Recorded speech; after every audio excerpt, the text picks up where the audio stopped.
जय श्री हरि, जय श्री कृष्ण। तुमेव माता च पिता तुमेव बंधुश्च सखा तुमेव विद्या द्रविणं तुमेव सर्वमं देव देव। वसुदेव सुतं देवं कंस चाणूरमर्दनं देवकी परमानंदम कृष्णं वंदे जगद्गुरुं कृष्णं वंदे जगद्गुरुं। प्रभु, आप सबों ने श्रीमद् भगवत गीता के श्लोक तीसरे अध्याय के श्लोक 1 से श्लोक 3 तक का श्रवण किया, जिसमें भगवान ने यह बात कही है कि सांख्य निष्ठा ज्ञान योग के साधन से होती है। सांख्य निष्ठा ज्ञान योग के साधन से होती है और योग निष्ठा कर्म योग के साधन से होती है। इसी बात को सिद्ध करने के लिए अब यह दिखलाते हैं प्रभु कि कर्तव्य कर्मों का स्वरूप त्याग किसी भी निष्ठा हेतु नहीं है। तो बंधुओं, अब श्लोक 4 प्रारंभ हो रहा है। आप लोगों से नम्र निवेदन है कि यदि आपने वीडियो को सब्सक्राइब नहीं किया है तो अवश्य कर देंगे, बेल आइकन को दबा देंगे, शेयर करेंगे, कमेंट करेंगे, लाइक करेंगे। जय श्री हरि, जय श्री कृष्ण। तो श्लोक 4, न कर्म न मनारंभाने कर्म्यः पुरुषो सुन्युते न च सन्न्यसनादेव सिद्धिं समधिगच्छति। न कर्मणाम अनारंभात् नैष्कर्म्यं पुरुषः अश्नुते न च संन्यासनात् एव सिद्धिं समधिगच्छति। मनुष्य न तो कर्मों का आरंभ किए बिना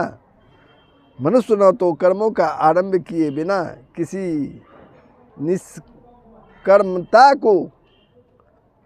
निष्कर्मता को यानी योग निष्ठा को प्राप्त होता है और न कर्मों के केवल त्याग मात्र से सिद्धि यानी सांख्य निष्ठा को प्राप्त होता है।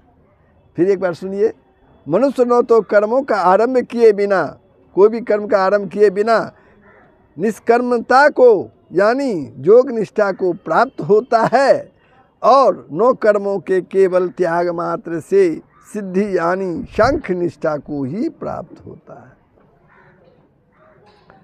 यहाँ पर एक शब्द आया है नैष्कर्म्यम पद जो है वो किसका वाचक है और मनुष्य कर्मों का प्रारंभ किए बिना निष्कर्मता को प्राप्त नहीं होता। इस कथन का क्या भाव है? कर्मयोग की जो परिपक्व स्थिति है जिसका वर्णन पूर्व श्लोकों की व्याख्या में योग निष्ठा के नाम से किया गया है, उसी का वाचक यहाँ नैष्कर्म्यम पद है। इस स्थिति को प्राप्त पुरुष समस्त कर्म करते हुए भी उनसे सदा मुक्त हो जाता है। उसके कर्म बंधन के हेतु नहीं होते। इस कारण उस स्थिति को नैष्कर्म्य अर्थात निष्कर्मता कहते हैं। यह स्थिति मनुष्य को निष्काम भाव से कर्तव्य कर्मों का आचरण करने से मिलती है, बिना कर्म किए नहीं मिल सकती। इसलिए कर्म बंधन से मुक्त होने का उपाय कर्तव्य कर्मों का त्याग कर देना नहीं है, बल्कि उनको निष्काम भाव से करते रहना ही है। इसी यही भाव दिखलाने के लिए कहा गया है कि मनुष्य कर्मों का आरंभ किए बिना निष्कर्मता को नहीं प्राप्त होता। मनुष्य कर्मों का आरंभ किए बिना निष्कर्मता को नहीं प्राप्त होता। एक प्रश्न और, कर्मयोग का स्वरूप तो कर्म करना ही है, इसमें कर्मों का आरंभ न करने की शंका नहीं होती, फिर कर्मों का आरंभ किए बिना निष्कर्मता नहीं मिलती, यह कहने की क्या आवश्यकता थी? यह कहने की क्या आवश्यकता थी? भगवान अर्जुन को कर्मों में फल और आसक्ति का त्याग करने के लिए कहते हैं। प्रभु श्री कृष्ण अर्जुन को कर्मों में फल और आसक्ति का त्याग करने के लिए कहते हैं और उनका फल कर्म बंधन से मुक्त हो जाना बतलाते हैं। उनका फल कर्म बंधन से मुक्त हो जाना बतलाते हैं। इस कारण वह यह समझ सकते हैं यदि मैं कर्म ना करूं तो अपने आप ही उनके बंधन से मुक्त हो जाऊंगा, अपने आप ही उसके बंधन से मुक्त हो जाऊंगा। फिर कर्म करने की ज़रूरत ही क्या है? इसी भ्रम की निवृत्ति के लिए, इसी भ्रम को दूर करने के लिए पहले कर्मयोग का प्रकरण आरंभ करते समय भी भगवान ने कहा है कि माते संगो सत्व कर्मणि, अर्थात तेरी कर्म न करने में आसक्ति नहीं होनी चाहिए। तथा 6ठे अध्याय में भी कहा है कि आरुरुक्षु मुनि के लिए कर्म करना ही योग रूढ़ होने का उपाय है। इसलिए शारीरिक परिश्रम के भय से या अन्य किसी प्रकार की आसक्ति से मनुष्य में जो अप्रवृत्ति का दोष आ जाता है, उसे कर्मयोग में बाधक बतलाने के लिए ही भगवान ने ऐसा कहा। कर्मयोग में बाधक बतलाने के लिए ही भगवान ने ऐसा कहा। एक प्रश्न और, यहाँ सिद्धिम पद किसका वाचक है? सिद्धिम पद आया है, वह किसका वाचक है? और कर्मों के केवल त्याग मात्र से सिद्धि की प्राप्ति नहीं होती। कर्मों के केवल त्याग मात्र से सिद्धि की प्राप्ति नहीं होती, इस कथन का क्या भाव? जो ज्ञान योग की सिद्धि यानी परिपक्व स्थिति है, जिसका वर्णन पूर्व श्लोक की व्याख्या में ज्ञान निष्ठा के नाम से किया गया है, तथा जिसका फल तत्व ज्ञान की प्राप्ति है, उसका वाचक यहाँ सिद्धिम पद है। इस स्थिति पर पहुंचकर साधक ब्रह्म भाव को प्राप्त हो जाता है। इस स्थिति पर पहुंचकर साधक जो है ब्रह्म भाव को प्राप्त हो जाता है। उसकी दृष्टि में आत्मा और परमात्मा का किंचिन मात्र भी भेद नहीं रहता, किंचिन मात्र भी भेद नहीं रहता। वह स्वयं ब्रह्म रूप हो जाता है। इसलिए इस स्थिति को सिद्धि कहते हैं। यह ज्ञान योग रूप सिद्धि अपने वर्णाश्रम के अनुसार करने योग्य कर्मों में कर्तापन का अभिमान त्याग कर तथा समस्त भोगों में ममता, आसक्ति और कामना से रहित होकर लगातार अभिन्न भाव से परमात्मा के स्वरूप का चिंतन करने से ही सिद्ध होती है। चिंतन करने से ही सिद्ध होती है। कर्मों का स्वरूप से त्याग कर देने मात्र से नहीं मिलती, क्योंकि अहंता, ममता और आसक्ति का नाश हुए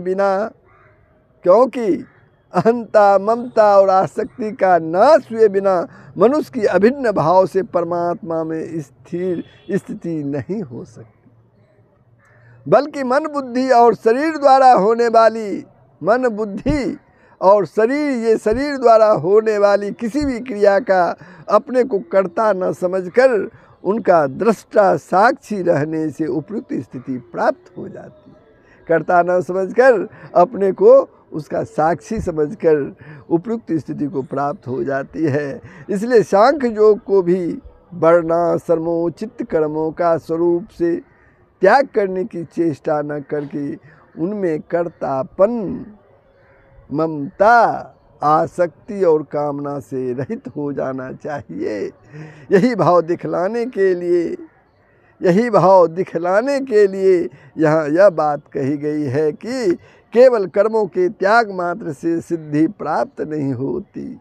केवल कर्मों के त्याग मात्र से सिद्धि प्राप्त नहीं होती।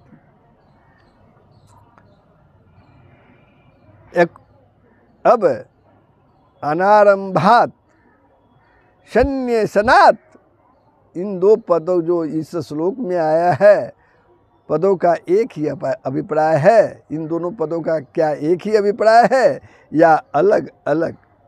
यदि अलग अलग है तो दोनों में क्या भेद है? यहाँ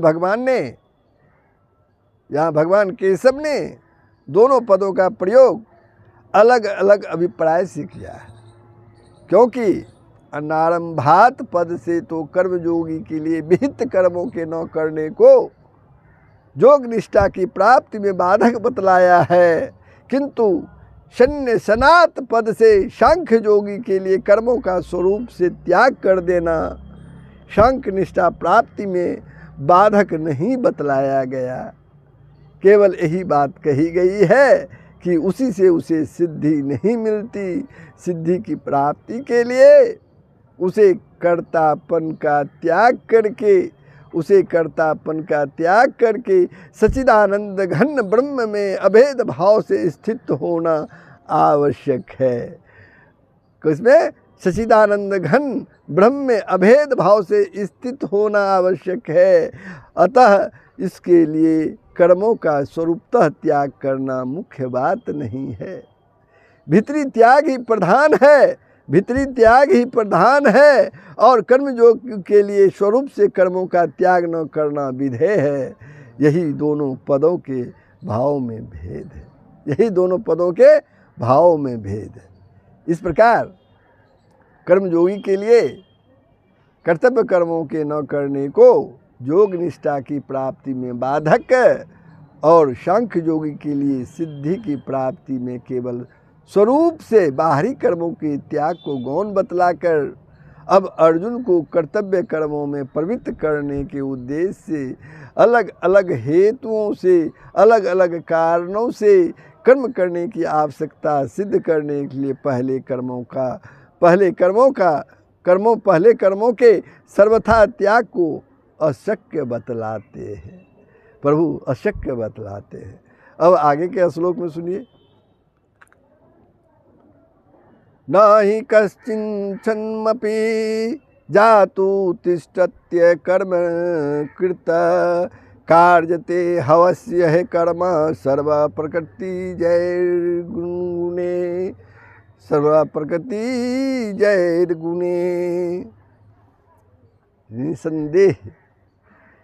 निसंदेह कोई भी मनुष्य किसी भी काल में क्षण मात्र भी बिना कर्म किए नहीं रहता। कोई मनुष्य किसी भी काल में क्षण मात्र भी बिना कर्म किए नहीं रहता, क्योंकि सारा मनुष्य समुदाय प्रकृति जनित, क्योंकि सारा मनुष्य समुदाय जो है, मानव समुदाय जो है, प्रकृति जनित गुणों द्वारा परवश हुआ कर्म करने के लिए बाध्य किया जाता है। परवश यानी दूसरे के बस में वे कर्म करने के लिए बाध्य किया जाता है। कर्म करो ऐसा बाध्य किया जाता है। अब यहाँ एक प्रश्न होता है, कोई भी मनुष्य किसी भी काल में क्षण मात्र भी बिना कर्म किए नहीं रहता, इस वाक्य का क्या भाव है? एक वाक्य आया है कि कोई भी मनुष्य किसी भी काल में क्षण मात्र भी बिना कर्म किए नहीं रहता, इस वाक्य का क्या भाव है?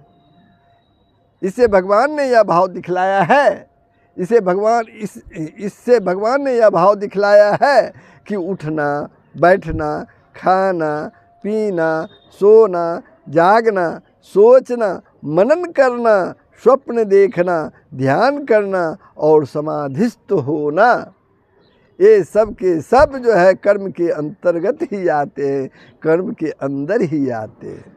इसलिए जब तक जब तक ये शरीर रहता है तब तक मनुष्य अपनी प्रकृति के अनुसार कुछ न कुछ कर्म करता ही रहता है। मनुष्य प्रकृति के अनुसार कुछ न कुछ कर्म करता ही रहता है।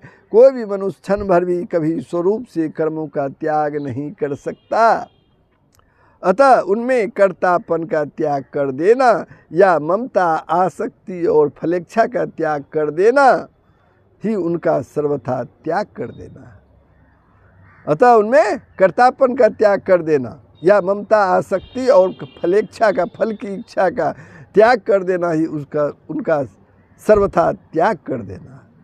यहाँ कश्चित पद में गुणातीत ज्ञानी पुरुष भी सम्मिलित हैं या नहीं। एक पद आया है कश्चित,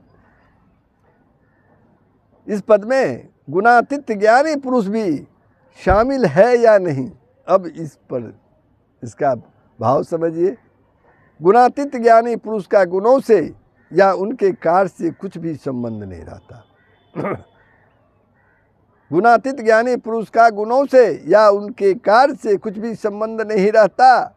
अतः वह गुणों के बस में होकर कर्म करता है। गुणों के बस में होकर कर्म करता है। अतः वह गुणों के बस में रहकर कर्म करता है। यह कहना नहीं बन सकता कि वह अपने गुणों के अंतर्गत रह के कर्म करता है। इसलिए गुणातीत ज्ञानी पुरुष कश्चित पद के अंतर्गत नहीं आता। फिर भी मन, बुद्धि और इंद्रिय का आदि का संघात रूप, मन, बुद्धि और इंद्रिय आदि का संघात रूप जो उसका शरीर लोगों की दृष्टि में वर्तमान है, उसके द्वारा उसके और लोगों के प्रारब्धानुसार नाम मात्र के कर्म तो होते ही है, किंतु कर्तापन का अभाव होने के कारण वे कर्म वास्तव में कर्म नहीं हैं। हाँ, उसके मन, बुद्धि और इंद्रिय आदि के संघात को कश्चित के अंतर्गत मान लेने में कोई आपत्ति नहीं है, क्योंकि वह गुणों के कार्य होने से गुणों से अतीत नहीं है, बल्कि उस शरीर से सर्वथा अतीत हो जाना ही ज्ञानी का गुणातीत है। यह एक पद और भी आया है, सर्वः पद किनका वाचक है और उनका गुणों के बस में होकर कर्म करने के लिए बाध्य होना क्या है। सर्वः पद समस्त प्राणियों का वाचक होते हुए भी यहाँ उसे खास तौर पर मनुष्य समुदाय का वाचक समझना चाहिए। सर्वपद जो है संसार में जितने भी प्राणी हैं सबका वाचक होते हुए भी यहाँ जो है उसे खास तौर पर मानव समुदाय का वाचक समझना चाहिए, क्योंकि कर्मों में मनुष्य का ही अधिकार है। कर्मों में मनुष्य का ही अधिकार है और पूर्व जन्मों के किए हुए कर्मों के संस्कार जनित स्वभाव के परवश होकर जो कर्मों में प्रवृत्त होना है, यही गुण बस होकर कर्म करने के लिए बाध्य होना है। यही गुण कर्म करने के लिए बस में होकर बाध्य होना है। एक प्रश्न और, गुणे पद के साथ प्रकृति जय विशेषण देने का क्या अभिप्राय? सांख्य शास्त्र में गुणों की साम्य अवस्था का नाम प्रकृति माना गया है। गुणों की साम्य अवस्था का नाम प्रकृति माना गया है, परंतु भगवान के मत में तीनों गुण प्रकृति के कार्य हैं। तीनों गुण जो है प्रकृति के कार्य हैं। इस बात को स्पष्ट करने के लिए भगवान ने यहाँ गुणे पद के साथ प्रकृति जय विशेषण दिया है। इसी तरह कहीं प्रकृति संभवान, कहीं प्रकृति जान और कहीं प्रकृति संभवा और कहीं प्रकृति जय विशेषण देकर अन्यत्र भी जगह जगह गुणों को प्रकृति का कार्य बतलाया है। अलग अलग प्रकृति का कार्य बतलाया। यहाँ प्रकृति शब्द किसका वाचक है? एक प्रश्न ये भी उठता है, ये प्रकृति शब्द जो इस श्लोक में आया है वो किसका वाचक है? सभी गुणों और विकारों के समुदाय रूप, सभी गुणों और विकारों के समुदाय रूप इस जड़ दृश्य जगत की कारणभूता जो भगवान की अनादि सिद्धि मूल प्रकृति है, जिसको अव्यक्त, अव्याकृत और महद ब्रह्म भी कहते हैं, उसी का वाचक यहाँ प्रकृति शब्द है। पूर्व श्लोक में यह बात कही गई है कि कोई भी मनुष्य क्षण मात्र भी कर्म किए बिना नहीं रह सकता। इस पर यह शंका होती है कि इंद्रियों की क्रियाओं को हठ से रोककर भी तो मनुष्य कर्मों का त्याग कर सकता है। अतः ऊपर से इंद्रियों की क्रियाओं का त्याग कर देना कर्मों का त्याग नहीं है, यह भाव दिखलाने के लिए भगवान कहते हैं कर्मेन्द्रियाणि संयम्य य आस्ते मनसा स्मरन् इंद्रियार्थान्विमुनात्मा मिथ्याचार स्व उच्यते। इंद्रियार्थान्विमूढ़ात्मा मिथ्याचार स उच्यते। जो मूढ़ बुद्धि मनुष्य समस्त इंद्रियों को हठपूर्वक जबरदस्ती ऊपर से रोककर मन से उन इंद्रियों के विषयों का चिंतन करता रहता है। ऊपर से तो रोक दिया, लेकिन मन से उन इंद्रियों के विषयों का चिंतन करता रहता है, वह मिथ्याचारी अर्थात दम्भी कहा जाता है। वह मिथ्याचारी अर्थात दम्भी कहा जाता है। यहाँ कर्मेंद्रियाणि पद किन इंद्रियों का वाचक है और उनका हठपूर्वक रोकना क्या है, ये प्रश्न उठता है। इसका उत्तर सुन लीजिए। यहाँ कर्मेंद्रियाणि पद का परिभाषिक अर्थ नहीं है। इसलिए जिनके द्वारा मनुष्य बाहर की क्रिया करता है अर्थात शब्दावधि विषयों को ग्रहण करता है, उन श्रोत्र त्वचा चक्षु रसना और घ्राण सूंघना तथा वाणी बोलना, हाथ पैर उपस्थ और गुदा, इन 10 इंद्रियों का वह वाचक है। क्योंकि गीता में श्रोता आदि 5 इंद्रियों के लिए कहीं भी ज्ञान इंद्रियां शब्द का प्रयोग नहीं हुआ है। 5 इंद्रियों के लिए कहीं भी ज्ञानेंद्रिय शब्द का प्रयोग नहीं हुआ है। इसके सिवा यहाँ कर्मेंद्रियों का अर्थ केवल वाणी आदि 5 इंद्रियां मान लेने से श्रोत्र और नेत्र आदि इंद्रियों को रोकने की बात शेष रह जाती है, बच जाती है, और उसके रह जाने से मिथ्याचारी का स्वांग भी पूरा नहीं बनता। तथा वाणी आदि इंद्रियों को रोककर श्रोत्रादि इंद्रियों के द्वारा वह क्या करता है, यह बात भी यहाँ बतलानी आवश्यक हो जाती है। किंतु भगवान ने वैसी कोई बात नहीं कही है, प्रभु ने कोई ऐसी बात नहीं कही है। एवं अगले श्लोक में भी कर्मेंद्रियों द्वारा कर्मयोग का आचरण करने के लिए कहा है, परंतु केवल वाणी आदि कर्मेंद्रियों द्वारा कर्मयोग का आचरण नहीं हो सकता। सिर्फ वाणी आदि कर्म द्वारा केवल वाणी आदि कर्मेंद्रियों द्वारा कर्मयोग का आचरण नहीं हो सकता, उसमें सभी इंद्रियों की आवश्यकता है। इसलिए यहाँ कर्मेंद्रियाणि पद को जिनके द्वारा कर्म किए जाए ऐसी सभी इंद्रियों का वाचक मानना ठीक है, और हठ से सुनना देखना आदि क्रियाओं को रोक देना ही उनको हठपूर्वक रोकना है। एक प्रश्न और उठता है, यदि कोई साधक भगवान का ध्यान करने के लिए या इंद्रियों को बस में करने के लिए हठ से इंद्रियों को विषयों से रोकने की चेष्टा करता है और उस समय उसका मन बस में न होने के कारण उसके द्वारा विषयों का चिंतन होता है, तो क्या वह भी मिथ्याचारी है? क्या वह भी दम्भी है? इसका उत्तर सुनिए, वह मिथ्याचारी नहीं है, वह दम्भी नहीं है, वह तो साधक है। क्योंकि मिथ्याचारी की भांति मन में विषयों का चिंतन करना उसका उद्देश्य नहीं है। वह तो मन को भी रोकना ही चाहता है, पर आदत आसक्ति और संस्कारवश उसका मन जबरदस्ती विषयों की ओर चला जाता है। अतः उसमें उसका कोई दोष नहीं है। आरंभ काल में ऐसा होना स्वाभाविक ही है। यहाँ संयम्य पद का अर्थ बस में कर लेना मान लिया जाए तो क्या हानि है। एक पद आया है संयम्य, इस पद का अर्थ बस में कर लेना मान लिया जाए तो क्या हानि है। इंद्रियों को बस में कर लेने वाला मिथ्याचारी नहीं होता।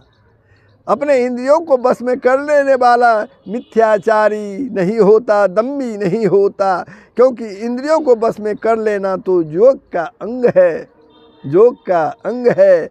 इसलिए यहाँ संयम का अर्थ जो ऊपर किया गया वही ठीक है।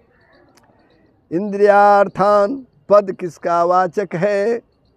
दसों इंद्रियों के शब्दादि समस्त विषयों का वाचक यहाँ इंद्रियार्थान पद है। अध्याय 5 श्लोक 90 में भी इसी अर्थ में इंद्रियार्थेषु पद का प्रयोग हुआ है। एक प्रश्न और, वह मिथ्याचारी कहलाता है, इस कथन का क्या भाव है। इससे यह दिखलाया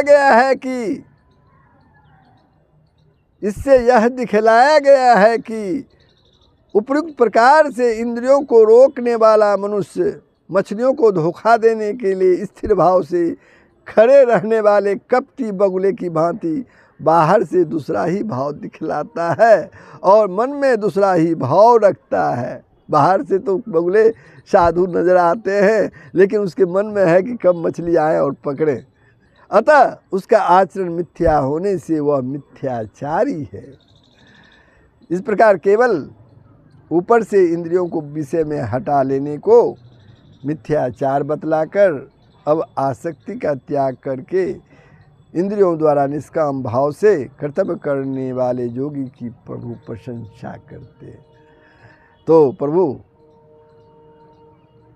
अब श्लोक 6 पर मैं विश्राम लेता हूँ। आप लोगों ने श्रवण किया, कैसा लगा कमेंट के माध्यम से अवश्य ही बताएंगे। यदि आपने वीडियो को सब्सक्राइब नहीं किया है तो अवश्य कर देंगे, साथ ही शेयर करेंगे, लाइक करेंगे। जय श्री हरि, जय श्री कृष्ण। सबका कल्याण हो, पूरे विश्व का कल्याण हो, यही सनातन धर्म का मूल तत्व है। जय श्री हरि।